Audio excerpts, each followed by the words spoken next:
చూశారుగా, ఈ వీడియోలో 10 ఏళ్ల పిల్లాడు సెల్ ఫోన్ ఇవ్వలేదని కనీసం కన్న తల్లి అని కూడా చూడకుండా దాడి చేస్తున్నాడు. నిజంగా ఇది ఎంతో గుండెకోతకు గురిచేసే సంఘటన. పిల్లల పెంపకం, వారి భవిష్యత్తు పూర్తిగా మన చేతుల్లోనే ఉంటుంది.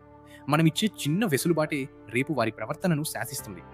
ఇంతకీ మీ పిల్లల చేతికి మొదటి స్మార్ట్ ఫోన్ ఇవ్వడానికి సరైన వయస్సేదో మీకు తెలుసా? ఆలోచించండి. మీ అభిప్రాయాన్ని కమెంట్ చేయండి. నిపుణుల ప్రకారం ఇది కేవలం వయస్సు మీద మాత్రమే కాదు, వారి పరిణతి మీద ఆధారపడి ఉంటుంది. వారు బాధ్యతగా ఉండగలరా అనేది ముఖ్యం.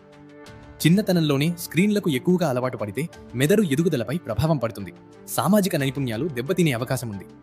చాలా సోషల్ మీడియా ప్లాట్ఫామ్లు 13 ఏళ్లను కనీస వయస్సుగా నిర్ణయించాయి. 10 ఏళ్లకే ఫోన్ ఇవ్వాలని ఒత్తిడి చేసినా మీరు వెనకడుగు వేయకండి. ముందుగా మీరే ఒక మంచి ఉదాహరణగా ఉండండి.